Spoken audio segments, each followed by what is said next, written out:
Здравствуйте. Мы ученики Саха-политехнического лицея города Якутска Васильева Саман. И Потапов Ильдар. Тема нашей работы — книга памяти учащихся 6 А класса Кимдом Нулубат, Тохтом Нулубат.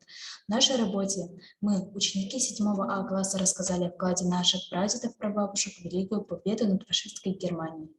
Тему нашей работы мы считаем актуальной. В наши дни существуют различные интерпретации Великой Отечественной войны, осквернением памятников и монументов, и даже простое человеческое равнодушие к прошлому. Сохранение памяти о прошлом является одной из главных задач нашего поколения.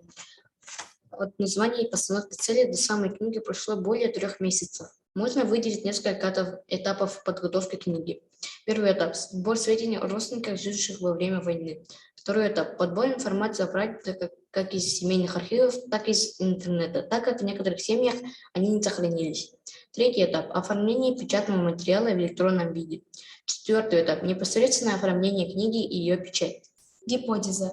Если инициативная группа детей и взрослых тщательно изучит архивы своих семей и воссоздаст события Великой Отечественной войны со слов близких родственников и электронной базы данных участников войны в интернете, то она сможет выпустить книгу памяти Кимдом Нулубат, Тохтом Нулубат, представляющую интерес для сегодняшнего и будущих поколений школьников.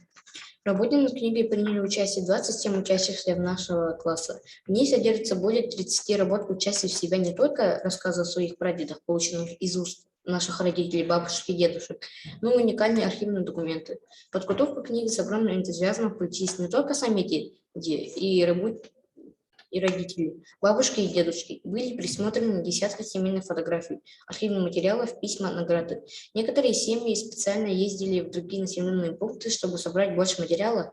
Почти во всех сведениях о родственниках были собраны. После полученной нами информации от членов семьи, данных из интернета, мы написали рассказы о своих родственниках.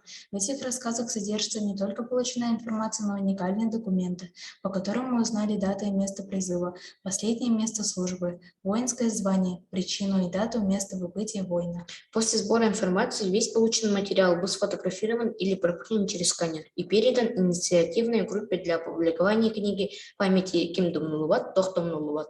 Презентация книги прошла в виде открытого классного часа. Этот праздник со слезами на глазах.